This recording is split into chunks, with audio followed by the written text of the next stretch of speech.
திராவிடம் அழிஞ்சிருச்சா, பெரியார் அழிஞ்சிட்டாரான்னு கேட்டீங்கன்னா, தமிழ்நாடு மக்கள் எப்பயுமே திராவிட கொள்கையோட தான் இருக்காங்க. எல்லாருமே ஒன்னா இருக்கணும், ஜாதி மதம் ஒழியணும், சாதியை வச்சோ மதத்தை வச்சோ இங்க அரசியல் பண்ணக்கூடாது, அதுக்குள்ள விட்டில் பூச்சி மாதிரி நம்ம விழுகக்கூடாதுன்னு நினைச்சிட்டு இருக்காங்க. சந்தர்ப்ப சூழ்நிலையினாலதான் இந்த இரண்டு கட்சிகளுமே ஜெயிக்க வச்சுட்டு இருந்திருக்கு. ஏதாவது ஒரு தலைவர் வருவானா, இதே கோட்பாட்டோட வருவானான்னு தேடிக்கிட்டு இருந்திருக்கு. ரஜினி என்னமோ ஆன்மீக அரசியல் சொன்னாரு, கமலஹாசன் சென்ட்ரிஸ்ட்ன்றாரு. இதெல்லாமே ஆபத்துன்னு தமிழ்நாடு மக்களுக்கு விவரமா புரிஞ்சிருக்கு.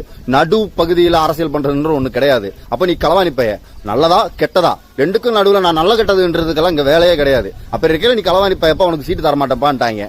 அதே மாதிரிதான் ரஜினிகாந்தா இருந்தாலும் நீ ஆன்மீக அரசியல் பேசிட்டு வந்தா வீட்டுக்குள்ளே உட்காருட்டாங்க. அதனாலதான் அவரும் பயந்து உட்கார்ந்தாரு. இப்ப விஜய் வந்திருக்காரு. விஜய் இது வரைக்கும் வாயை திறக்கல பெருசா. அதனால எல்லாமே சரியா தான் நடக்கும் நம்பிட்டு மக்கள் ஓட்டு போட்டிருக்காங்க. அப்படி இருக்க நடக்கும் நம்புவோம். இதுல தமிழ் தேசியம் வென்றுச்சா இல்ல திராவிடம் ஒழிஞ்சிருச்சான்னு கேட்டா, திராவிடமும் தமிழ் தேசியமும் ஒரே கோட்பாடு தான். திராவிடமும் தமிழ் தேசியத்திலேயும் ஒரே இதுதான் இருக்கு.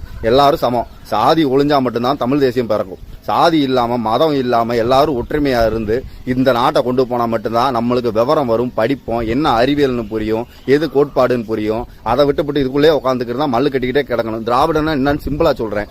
ஆரியர்களுக்கு எதிர்ப்பானதான் திராவிடம். ஆரியர்கள் யாருன்னா, இந்த நாட்டுல வேதங்கள் சொல்லி வேற எவனும் கல்வி கத்துக்க கூடாது, சூத்திரம் கல்வி கத்துக்கிட்டா காதுல ஈயத்தை காய்ச்சி ஊத்து, பெண்கள் கல்வி கத்துக்க கூடாது, புருஷன் செத்துட்டா தூக்கி அவளை உடன்கட்டை ஏற விடு, தீயரிச்சு கொள்ளு சொன்னவங்க தான் வேதத்துல ஆரியர்கள். இந்த ஆரியர்களை எதிர்த்து தான் நீ ஆரியனா அப்ப நான் திராவிடன், இந்த பக்கத்துல இருக்க மக்கள் ஃபுல்லா திராவிடம் சொன்னதுதான். திராவிட நாடுன்னு ஒரு இடத்துல கேட்டதுதான். ஆனா இப்ப திராவிட நாடுலாம் கேட்கல. இல்லாம அவன் வந்துட்டான் இவன் வந்துட்டான், நீங்க எல்லாம் தெலுங்கு எல்லாம் சொல்லணும்னா, உசிலம்பட்டி பக்கத்துல உசிலம்பட்டில இருந்து நீ தேனிக்கு கம்பம் வரைக்கும் போனேன்னா பெண்ணிக்கு கடவுளா கொண்டாடுறான். பெண்ணிக்கு எந்த ஊருக்காரண்டா இவனுக்குமே தெரியாது. அவரு ஒரு மனுஷன் நம்ம மக்களுக்காக வேலை செஞ்சிருக்கான். அதே மாதிரி நல்லது செய்யறவன அணைச்சுப்போம், கெட்டது செய்யறவன விலகிடுவோம். இதுக்கும் திராவிடத்துக்கெல்லாம் இல்ல.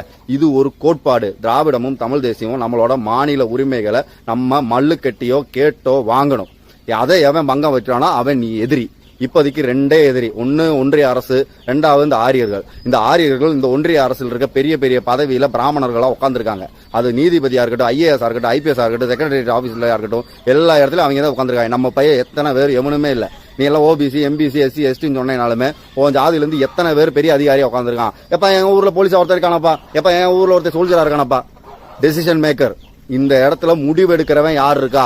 இப்ப தெளிவா புரிஞ்சுக்கோங்க. டிஎம்கே நான் விளைவிக்கிறேன், கோர்ட்டுக்குள்ள வரல, எனக்கான எதிரி நிக்கட்டும், அதுக்கப்புறம் நான் சண்டை போட்டுக்கிறேன், 6 மாசம் ஒதுங்கி நிக்கிறேன் நின்ட்டாங்க. இப்ப யாரு சண்டை? இப்ப தமிழ்நாட்டு மக்கள் செலக்ட் பண்ணி ஒரு ஆளை நிப்பாட்டு இருக்கு. அதை நான் உள்ள விட மாட்டேன்னு எந்த தகுதியுமே இல்லாத ஒரு ஆளு சொல்றாப்ல. எங்க இருந்தோ மேல இருந்து ஒருத்தன் சொல்லி விட்டுருக்காங்க. அவன் அங்க உட்காந்துக்கிட்டு அந்த சொல்றாப்ல நீ உள்ள வரக்கூடாதுன்னு. சண்டை யாருக்குன்னு புரிஞ்சுக்கோங்க. நம்ம வளரவோ வாழவோ விடவே மாட்டாங்க. அதுக்கு இந்த ஆதிக்க வர்க்கங்களும் இந்த ஆர்எஸ்எஸும் பிஜேபி போன்ற இந்துத்துவ கும்பல்கள் நம்மளை வாழ விடாது.